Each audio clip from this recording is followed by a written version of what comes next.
ओम गंग गणपतये नमः।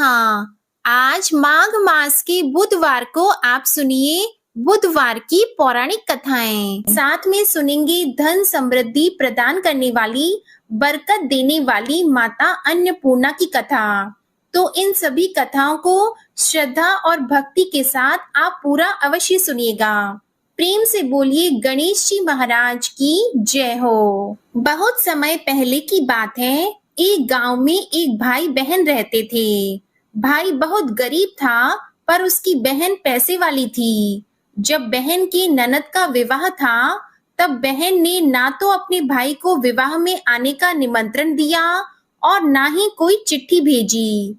भाई को बाहर वालों से पता चला कि उसकी बहन के ननद का विवाह है। भाई ने अपने गांव वालों को बताया। तब गांव वालों ने अपनी बहन से चुनरी, बिछिया और साड़ी जैसा जिनसे बन पड़ा कन्या के लिए दिया। भाई सारा सामान लेकर बहन के गांव पहुंचा। बहन के घर जाने पर बहन की देवरानी बोली, भाभी जी आपके भाई आए हैं। तो बहन ने पूछा, कैसे आए हैं और क्या पहना है? तब देवरानी ने कहा, पैदल आए हैं, फटी पगड़ी फटी धोती पहने हैं। तो बहन बोली, मेरे ससुर हवेली के सामने दुकान में बैठे हैं, मुझे शर्म आती है। भाई को बोलो पीछे के दरवाजे से आए। भाई के आते ही बहन ने भाई को एक कमरे में बंद कर बाहर से ताला लगा दिया। एक तरफ लड़की का विवाह हो रहा था, गाजे बाजे बज रहे थे, अतिथियों को भोजन कराया जा रहा था, और दूसरी तरफ भाई को कोई भी पानी तक पूछने वाला नहीं था। तभी भांजे की बहू को दया आई और उसने दरवाजा खोल दिया। दरवाजा खुलते ही भाई वहां से भागा। 2 दिन के भूखे प्यासे रहने के कारण उसे चक्कर आने लगे। रास्ते में एक गणेश जी का मंदिर था। वहां जाकर वो गिर गया और रोते रोते गणेश भगवान को अपनी व्यथा सुनाई और बोला, हे गणेश जी महाराज, आज मेरी गरीबी के कारण से मेरी सगी बहन ने मुझे धिक्कार दिया। घर जाने पर मेरी पत्नी, मेरे बच्चे जब पूछेंगे कि विवाह से क्या मिठाई लेकर आए हो, तो मैं क्या जवाब दूंगा? तब गणेश जी को उस पर दया आ गई और गणेश जी भगवान बोले, मेरे बगीचे से ककड़ी और तरबूज तोड़कर ले जा। तब भाई ने ककड़ी तोड़कर झोला भर लिया और अपने घर गया। घर जाते ही बच्चों ने पूछा, पिताजी, बुआ के यहाँ से हम लोगों के लिए क्या लाए हो? झोला खोलते ही छोटे तरबूज सोने के गेंद में बदल गए। बाकी तरबूज काटने से हीरे मोती निकले। पत्नी बोली, आप बहन के घर से इतना कुछ क्यों लाए? आपकी बहन ने हम लोगों को बहुत ज्यादा दे दिया है। भाई ने कुछ भी जवाब नहीं दिया। गणेश भगवान की कृपा से उनके दिन बदल गए। भाई का काम धंधा जोरों से चलने लगा। धीरे धीरे गहने, कपड़े, रहने के लिए मकान बन गए। पत्नी बोली, एक बार ननद जी को बुलाकर लाओ। तो भाई ने नए कपड़े, नए जूते पहनकर रथ में बैठकर बहन को लेने गया। देवरानी बोली, भाभी जी आपके भाई आए हैं। बहन ने पूछा, कैसे आए हैं और क्या पहना है?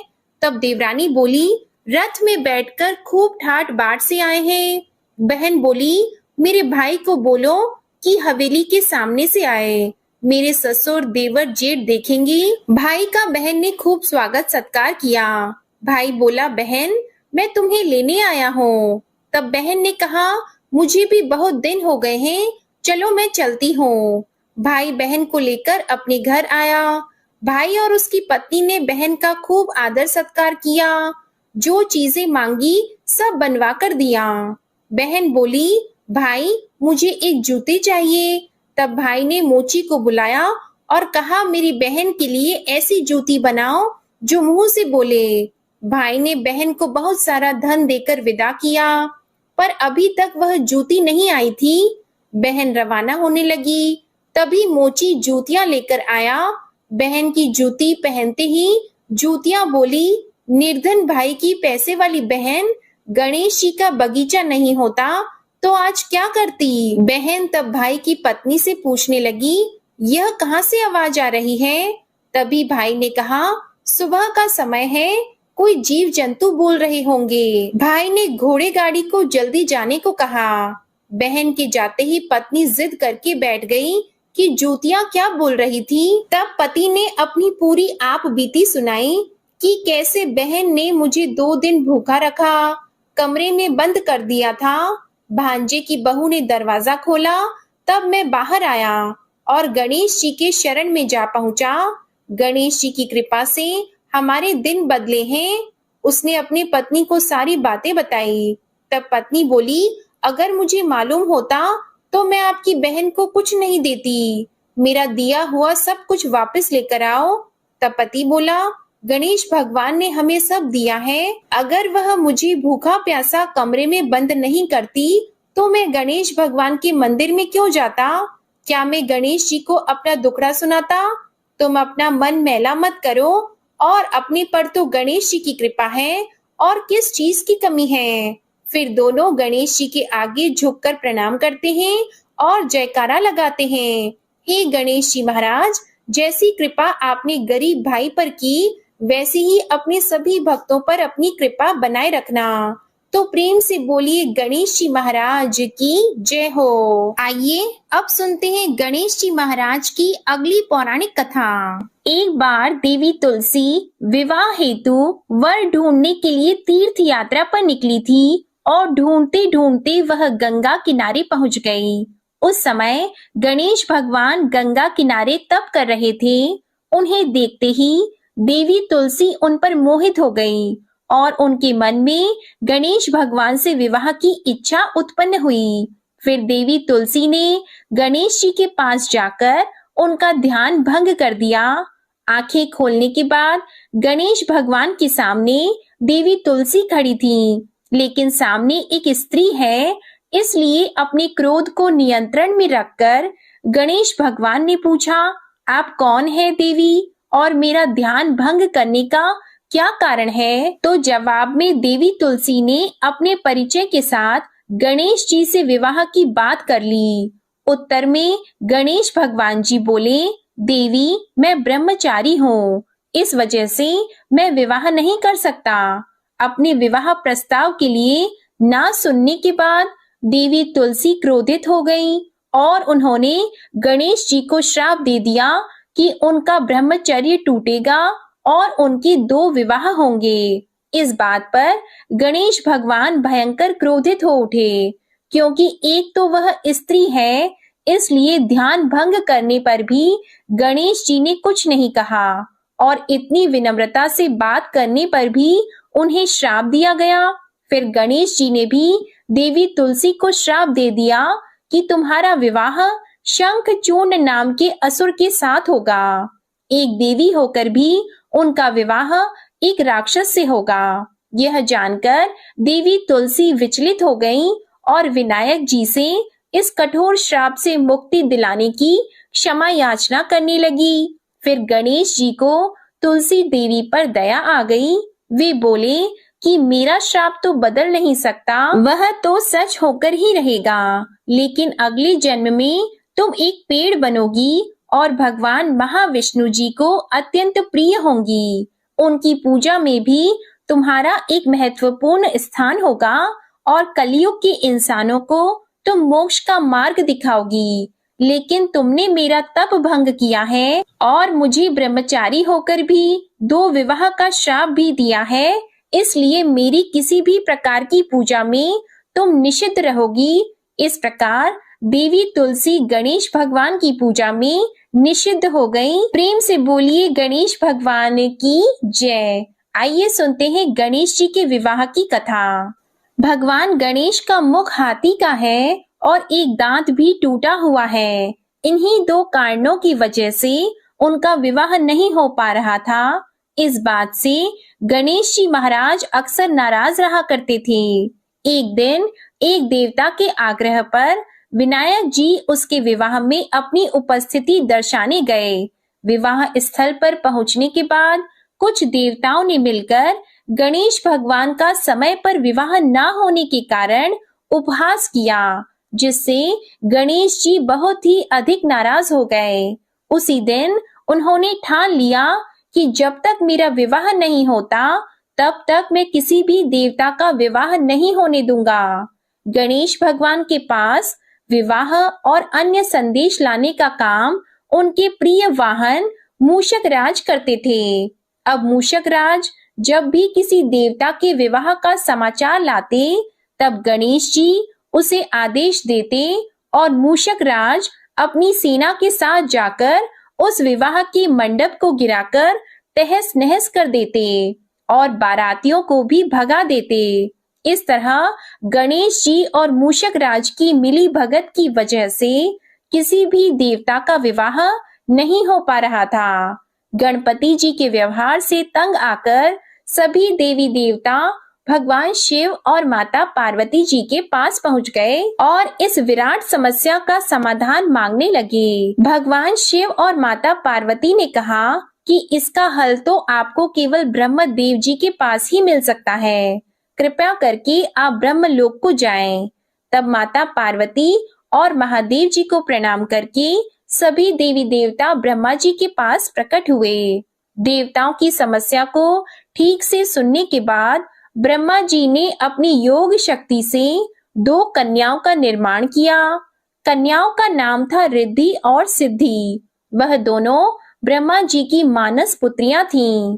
उन्हें लेकर ब्रह्मा जी गणेश महाराज के पास गए और उनसे अपनी पुत्रियों को ज्ञान एवं शिक्षा प्रदान करने का निवेदन करने लगे। ब्रह्मा जी का मान रखने के लिए एक दंत भगवान ने रिद्धि और सिद्धि को शिक्षा देना आरंभ किया। फिर उस दिन के बाद से जब भी मूषक राज किसी विवाह की खबर लेकर आते हैं, उस वक्त रिद्धि और सिद्धि गणेश जी को अपनी बातों में उलझा कर रखती थी। इस तरह गणेश जी का ध्यान किसी और विषय पर रहता और दूसरी तरफ देवताओं का विवाह संपन्न हो जाता। एक दिन बुद्धि के देवता भगवान गणेश जी को यह बात समझ आ गई, लेकिन उनके क्रोध में आने से पहले ही ब्रह्मदेव अपनी दोनों पुत्रियों के साथ वहां पर प्रकट हो गए। रिद्धि और सिद्धि को सामने देखते ही गणेश जी का क्रोध बढ़ने लगा, किंतु विनायक जी के मुख से कोई भी शब्द निकलने के पहले ही भगवान ब्रह्मदेव ने कहा, हे गणेश जी, आपने स्वयं ही मेरी पुत्रियों को शिक्षा दी है और अब मुझे इन दोनों के विवाह योग्य कोई वर नहीं मिल रहा। मेरी आपसे विनती है कि आप ही रिद्धि और सिद्धि से विवाह करके मुझे धन्य कीजिए। परमपिता ब्रह्मदेव जी की शांत वाणी को सुनकर गणेश जी का क्रोध शांत हो गया और वे उस विवाह प्रस्ताव के लिए हंसी खुशी राजी हो गए। विवाह के बाद अपनी दोनों पत्नियों से उन्हें 2 पुत्र प्राप्त हुए, जिनका नाम रखा गया शुभ और लाभ। तो प्रेम से बोलिए भगवान गणेश जी की जय। आइए अब सुनते हैं गणेश जी की पूजा पाठ में सुनी जाने वाली पौराणिक कथा। एक गांव में एक सेठ और सेठानी रहते थे। वे बहुत ही धार्मिक प्रवृत्ति के थे और वे गणेश जी के अनन्य भक्त थे। वे दोनों बिना चूके हर बुधवार को गणेश जी का व्रत रखते थे और शाम को ब्राह्मणों को भोजन कराने के बाद अपना व्रत खोलते थे। सेठ जी का काफी बड़ा परिवार था। वे सब आपस में बड़े प्यार और भाईचारे से रहते थे, लेकिन सेठानी और सेठ की कोई संतान नहीं थी।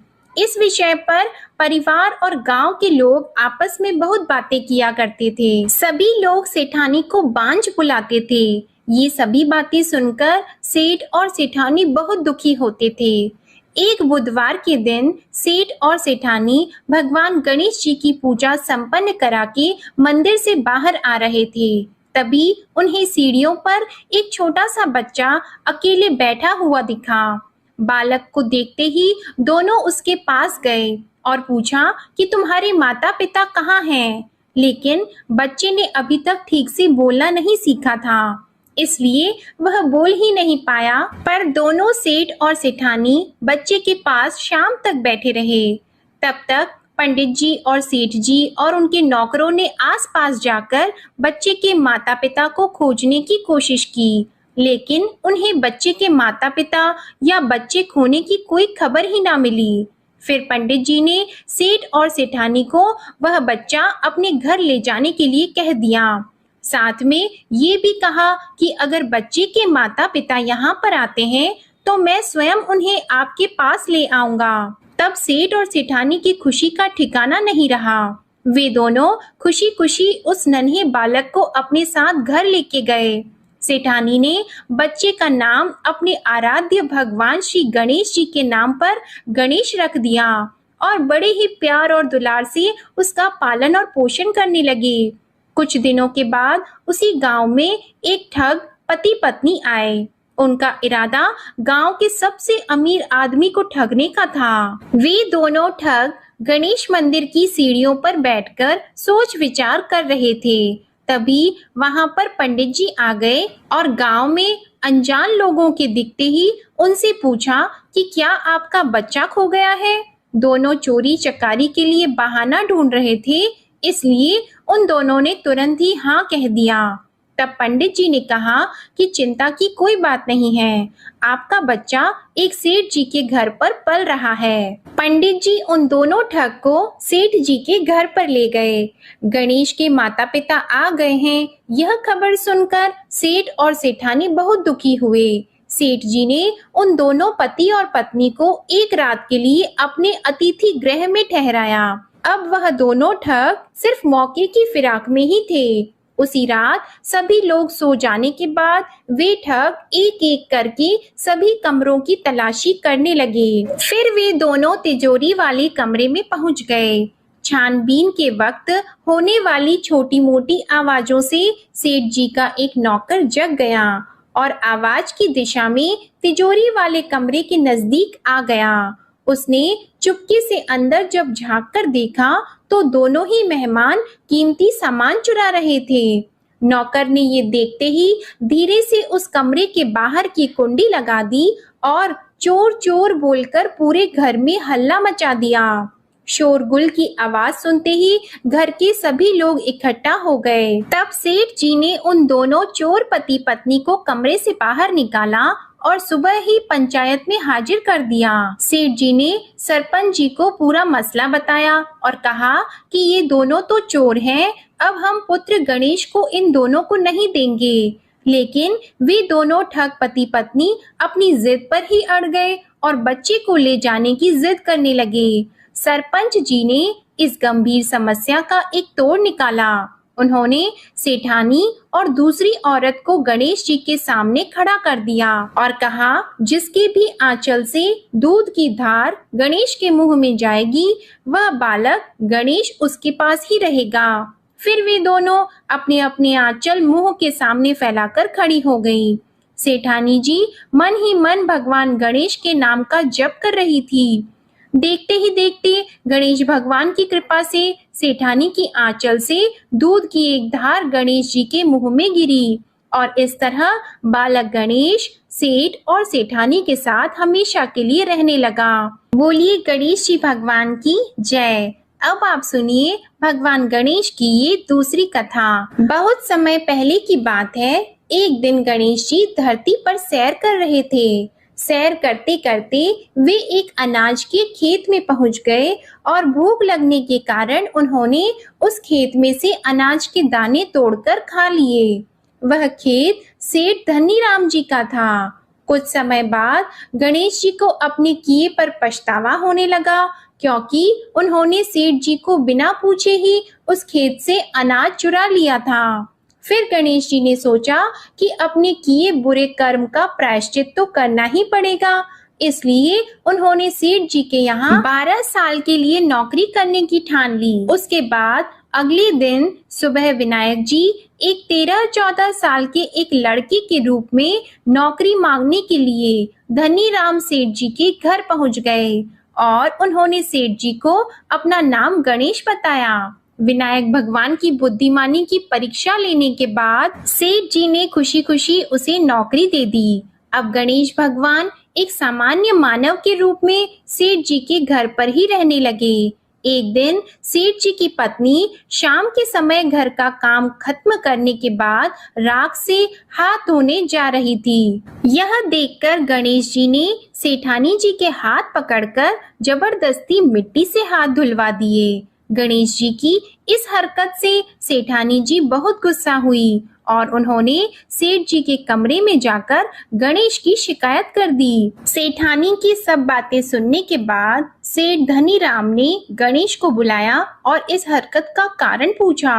तब गणेश जी बोले कि सेठानी शाम के समय राख से हाथ धो रही थी और ऐसा करने से घर की लक्ष्मी नाराज होती है, इसलिए मैंने उनके हाथ मिट्टी से धुलवा दिए। इससे घर पर माता लक्ष्मी की कृपा बनी रहेगी। यह सब सुनकर सेठ जी ने सोचा कि गणेश जी की सोच तो बहुत अच्छी है। इसके कुछ दिनों के बाद कुंभ मेले का शुभ अवसर आया। तब सेठ जी ने गणेश को बुलाया और कहा कि सेठानी जी को कुंभ मेले में स्नान करा लाओ। तब सेठानी और गणेश स्नान के लिए मेले में पहुंचे। वहां पहुंचने के बाद सेठानी जी नदी के किनारे बैठकर नहाने लगी। उन्हें ऐसा करते देखकर गणेश दौड़कर आए और सेठानी जी के दोनों हाथ पकड़कर उन्हें नदी के अंदर लेकर गए, उनसे पानी में डुबकी लगवाई और फिर किनारे पर ले आए। अब गणेश की इस हरकत से तो सेठानी को बहुत गुस्सा आया। सेठानी जी घर आते आते पूरे रास्ते गणेश को ताने मारने लगी, लेकिन गणेश भगवान सब कुछ शांति से सुन रहे थे। घर आते ही सेठानी ने सेठ जी के पास फिर से खड़े होकर शिकायत की। तब सेठ जी ने फिर से गणेश को बुलाया और पूछा कि तुमने ऐसा क्यों किया।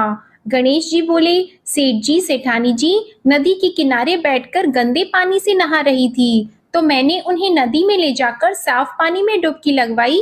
ऐसा करने से उन्हें अगले जन्म में बहुत बड़ा राजपाट और वैभव मिलेगा।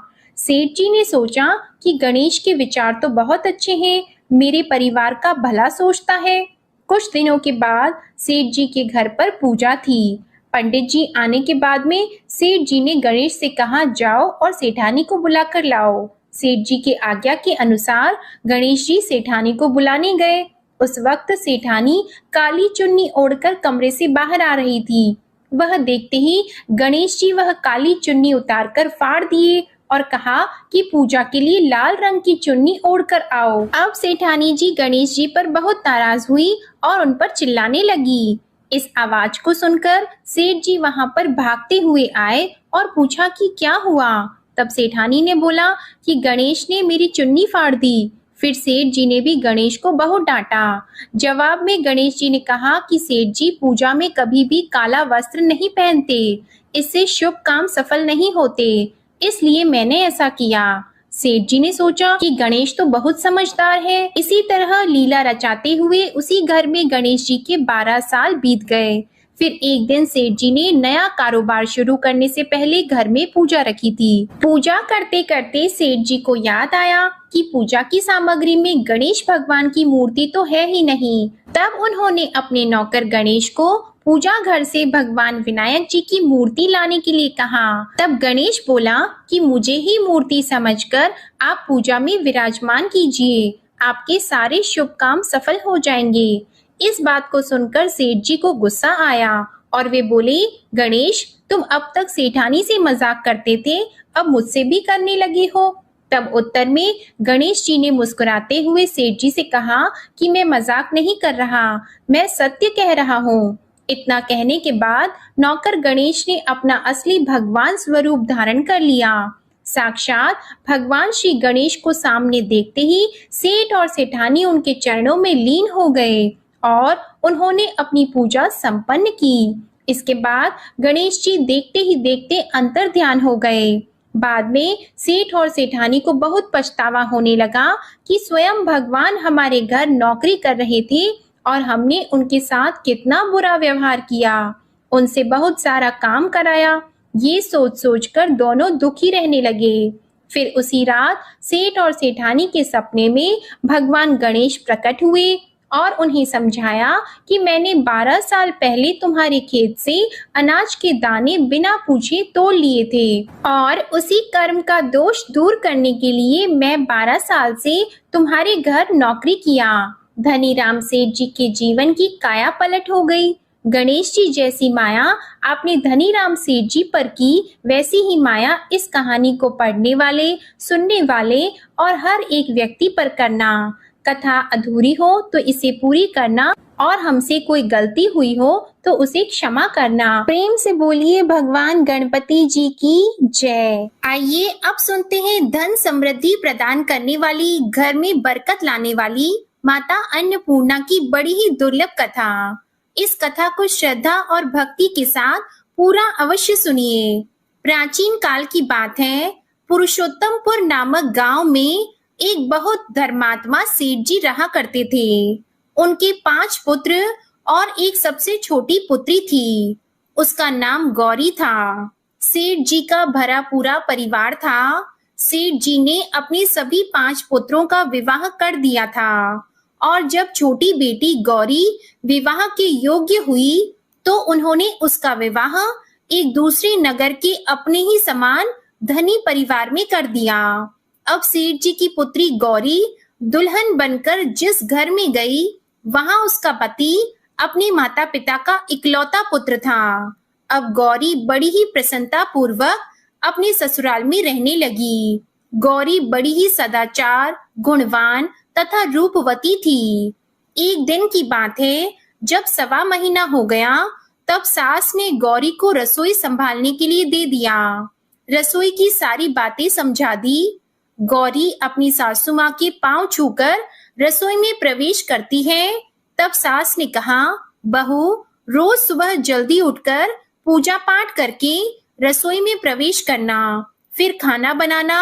रोटी बनाते समय पहली रोटी गाय को और अंतिम रोटी कुत्ते की बनाना मत भूलना। इस प्रकार सास ने गौरी को सब कुछ समझा दिया। गौरी 4 लोगों के लिए खाना बनाती है और खाना बनाकर अपने पूरे परिवार को खिलाती है। जब अंत में खुद खाने के लिए बैठती है, तब वह देखती है कि उसके लिए तो रोटी बची ही नहीं। वह चावल, दाल और सब्जी खाकर पानी पी लेती है। अब जब शाम होती है, तब गौरी ने सुबह से ज्यादा आटा लगाया और रोटी सब्जी बनाकर रख दी। जब रात्रि में सब लोग खा लेते हैं, तो फिर से जब गौरी खाने के लिए बैठी, रोटी का डब्बा खोलती है तो उसमें एक भी रोटी नहीं थी। यह देखकर उसे बड़ा ही आश्चर्य होता है कि उसने तो सुबह से भी ज्यादा आटा लगाया था, लेकिन रोटियां बची ही नहीं। अब वह सिर्फ सब्जी खाकर पानी पीकर सो जाती है। अगले दिन फिर उसने कल से 2 गुना ज्यादा आटा लगाया और रोटियां बनाई, लेकिन फिर से उसे रोटी नहीं मिली। सभी रोटियां खत्म हो गई थी। अब उस दिन भी आधे पेट खाना खाकर ही उसे रहना पड़ा। इसी प्रकार गौरी चाहे जितना भी आटा लगाती, रोटियां उसे नहीं मिलती। यह हर रोज का काम हो गया था। वह सोचने लगी, आखिर कौन नहीं चाहता कि मैं रोटियां नहीं खाऊं, मैं पेट ना भरूं। गौरी इस आस में आटा ज्यादा गूंथती कि किसी ना किसी दिन तो उसे रोटियां मिलेंगी, किंतु ऐसा नहीं होता है।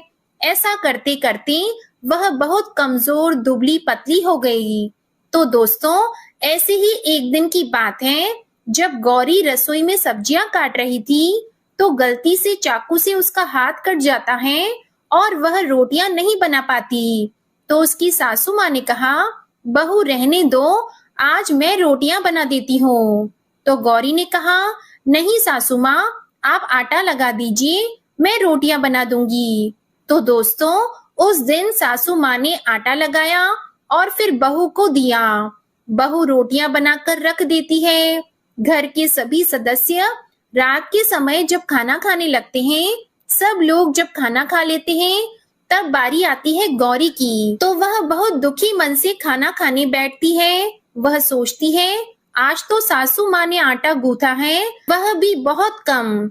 आज तो मेरे लिए रोटियां बची ही नहीं होंगी। यह सोचकर बहू मन ही मन बहुत दुखी होती है।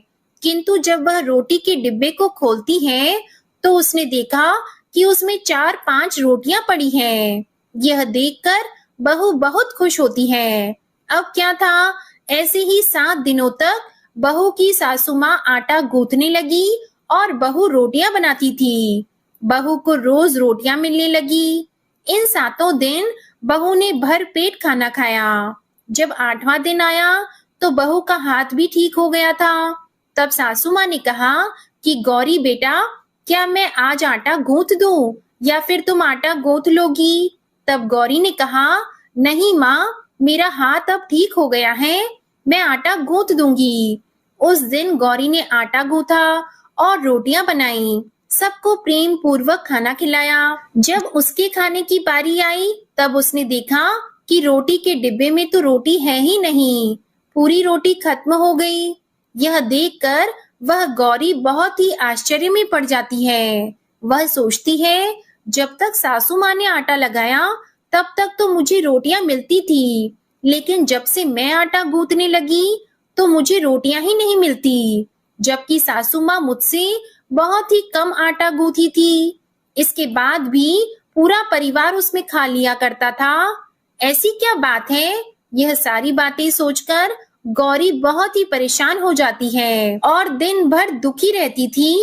एक दिन की बात है, गौरी के पति ने गौरी से पूछा कि गौरी, तुम इतना उदास क्यों रहती हो? इतना सारा धन संपत्ति सब तुम्हारा ही तो है, तुम्हें रोकने टोकने वाला कोई नहीं है। तुम अपने मन से अपनी पसंद का भोजन बनाकर खाती हो, तुम दिन प्रतिदिन इतनी कमजोर कैसे होती जा रही हो? गौरी ने लाज और संकोच से अपने पति को कुछ नहीं बताया। तब उसके पति ने सोचा कि शायद उसकी पत्नी को उसके माता पिता की याद आ रही है, इसलिए अगले दिन गौरी का पति अपने माता पिता से कहता है कि पिताजी, मुझे लगता है कि गौरी को उसके माता पिता की याद आ रही है, मैं उसे उसके मायके ले जाकर सबसे मिलवा लाता हूँ। अपने बेटे की बात सुनकर गौरी की सास ससुर तैयार हो जाते हैं और उसे जाने की अनुमति दे देते हैं और कहते हैं, बेटा, यदि बहू को अपने माता पिता से मिलकर प्रसन्नता होती है तो अवश्य ही तुम उसे उसके मायके ले जाओ। अब गौरी का पति अपनी पत्नी को लेकर उसके मायके जाता है। दामाद और बेटी को देखकर उनका बहुत ही आव भगत होता है। तरह तरह के व्यंजन बनाए जाते हैं, उन्हें खिलाए जाते हैं, बहुत सेवा सत्कार होता है। उसी दिन रात्रि में समय मिलने पर गौरी की माँ ने अपनी बेटी को कोने में ले जाकर पूछा, बेटी, तुम इतनी दुबली पतली कैसे हो गई? तुम तो बहुत ही कमजोर दिख रही हो। क्या बात है? तुम्हें कौन सी बात खाए जाती है? क्या तुम्हारे ससुराल वाले तुम्हारी चिंता नहीं करते, तुम्हें दुख देते हैं, या ऐसी कौन सी बात है जिससे तुम्हारी यह दशा हो गई है? अपनी माँ की बात सुनकर गौरी अपनी सारी परेशानी, सारी चिंताएं सब कुछ बताती है। अपनी बेटी की बात सुनकर गौरी की माँ ने कहा, बेटी, हमें लगता है माता अन्नपूर्णा तुमसे नाराज हो गई है। इस विषय में तो मैं कुछ नहीं कर सकती, क्योंकि तुम्हारे ससुराल में हमारा बोलने का कोई अधिकार नहीं है। इसलिए मैं तो कहूंगी कि तुम यहाँ से जाने के बाद इस विषय में अपनी सास और ससुर से बात करना, वही कुछ हल बताएंगे और तुम्हारी समस्या का समाधान होगा। बेटी, माँ अन्नपूर्णा जिससे नाराज होती है उसके साथ ऐसा ही होता है। अब अपनी माँ की बातें सुनकर गौरी निश्चय करती है कि वह सारी बातें अपनी सासू माँ से कहेगी। अब जब सुबह का समय होता है तो गौरी अपने माता पिता से विदाई लेकर अपने ससुराल आ जाती है और ससुराल आने के बाद वह अपने सास ससुर और पति से सारी बातें कह सुनाती है। वह कहती है, माँ जी, जब से मैंने रसोई संभाला है, मैं खाना बनाती हूँ, तब से मुझे एक भी दिन रोटियां नहीं बचती। मैं बिना खाए ही सो जाती हूँ, किसी किसी दिन पानी पीकर ही सो जाती हूँ, किसी किसी दिन चावल सब्जी खाती हूँ, रोटी तो मुझे मिलती ही नहीं है। और माँ जी, आपको याद है मेरा हाथ कटा था, तब आप उस समय आटा गूंथा करती थी और वह भी बहुत कम, फिर भी मेरे लिए रोटियां बचा करती थी और मैं भर पेट खाना खाती थी। लेकिन अब जब मेरे हाथ का घाव ठीक हो गया, तब से मैं फिर से आटा गूंथने लगी और रोटियां बनाने लगी। अब मेरे लिए फिर से रोटियां नहीं बचती, मैं आधे पेट ही खाना खाती हूँ। अपनी बहू की बातें सुनकर सास को सब कुछ समझ में आ गया। उसने कहा, बहू, यह शायद मेरी ही गलती है। मैंने तुम्हें सब कुछ बताया, सब कुछ सिखाया, लेकिन एक बात तो बताना भूल ही गई। ऐसा कहकर सास अपनी बहू का हाथ पकड़कर गौरी को रसोई में ले जाती है। एक परात में आटा निकालकर उस आटे को अच्छे से गूंथती है। गूंथने के बाद उस गूंथे हुए आटे पर अपनी उंगलियों की 5 छाप लगा देती है और कहती है कि बहू, यह माँ अन्नपूर्णा का छाप होता है, उनका चिन्ह माना जाता है। आटा लगाने के बाद कोई भी स्त्री इस तरह छाप लगाती है तो उसके घर में बरकत होती है।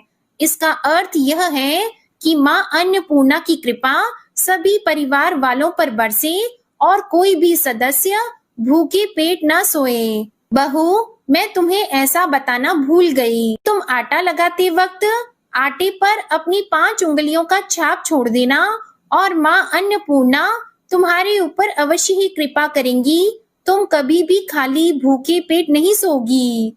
यह बरकत का चिन्ह होता है। अब अपनी सासू माँ की बात सुनकर बहू हर रोज आटा गूंथती और फिर उस पर अपनी 5 उंगलियों की छाप छोड़ देती और फिर रोटियां बनाती। अब बहू को हर रोज रोटियां मिलने लगी।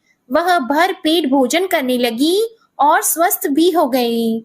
माँ अन्नपूर्णा की कृपा उस पर बरसने लगी। उसके हाथ में माँ अन्नपूर्णा का वास हो गया। घर पर कोई भी सदस्य भूखा नहीं रहता और जो कोई मेहमान आता या कोई भी भीख मांगने के लिए भिक्षुक आता, उसे भी वह खाना खिलाकर ही घर से विदा करती। इस प्रकार बहू के ऐसा करने से उसके घर में बरकत होने लगी, अन्न की वर्षा होने लगी। तो प्रिय भक्तजनों, आटे को गूंथ कर उस पर 5 उंगलियों का छाप लगाना हमारी पुरानी परंपरा है। यह माता लक्ष्मी जी और माता अन्नपूर्णा का चिन्ह माना जाता है। ऐसा करने से माता अन्नपूर्णा सदा प्रसन्न रहती है और घर वालों पर अपनी कृपा दृष्टि बनाए रखती है। हमारे पूर्वजों से लेकर अब तक यह परंपरा चली आ रही है। सभी माताएं बहनें अपनी 5 उंगलियों की छाप आटे पर अवश्य ही लगाती हैं और माँ अन्नपूर्णा से प्रार्थना करती है कि सबका पेट भरना, सबका कल्याण करना और घर में अन्न धन की वर्षा करना। तो प्रेम से बोलिए अन्नपूर्णा माता की जय। ओम नमः शिवाय। जय माता दी, जय भोलेनाथ। ओम श्री गणेशाय नमः।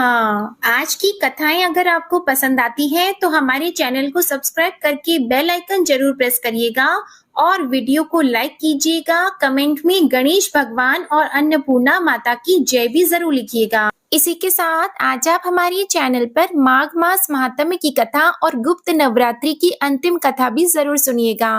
प्रेम से बोलिए गौरी पुत्र गणेश भगवान की जय।